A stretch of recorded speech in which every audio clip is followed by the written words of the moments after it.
des arbres. France 2023 dans la tourmente. Le parquet national financier ouvre une enquête préliminaire pour favoritisme, trafic d'influence, corruption. Elle vise l'organisation de la Coupe du Monde de rugby prévue l'an prochain en France. Dans le collimateur de la justice, notamment les conditions dans lesquelles ont été attribués certains marchés. On a besoin d'y voir plus clair avec vous, David Montagnier. Bonjour David. Bonjour Romain.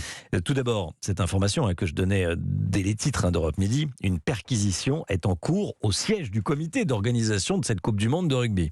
Oui, tout à fait. Selon les informations que nous avons obtenues ce matin, des perquisitions sont en cours depuis ce matin au siège de l'organisation de la Coupe du Monde de rugby, mais aussi à d'autres endroits qui ne sont pas précisés à ce stade. Alors selon nos informations, le nouveau directeur de l'organisation, Julien Colette, aurait pris la parole devant les salariés.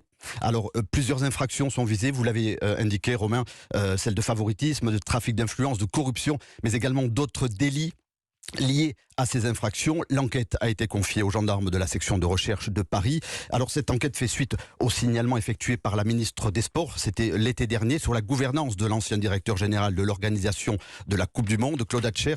Celui-ci, je vous le rappelle, avait été démis depuis de ses fonctions pour des faits de management jugés désastreux et toxiques. Il a été donc révoqué par le conseil d'administration de l'organisation. Alors c'est un événement, bien évidemment, dont le monde du rugby se serait bien passé quelques semaines, je vous le rappelle, après le procès pour prise égale d'intérêt concernant Bernard Laporte et Claude Hatcher lui-même au mois de septembre dernier, où, je vous le rappelle encore une fois, de la prison ferme avait été requise à leur encontre. David Montagnier, merci David.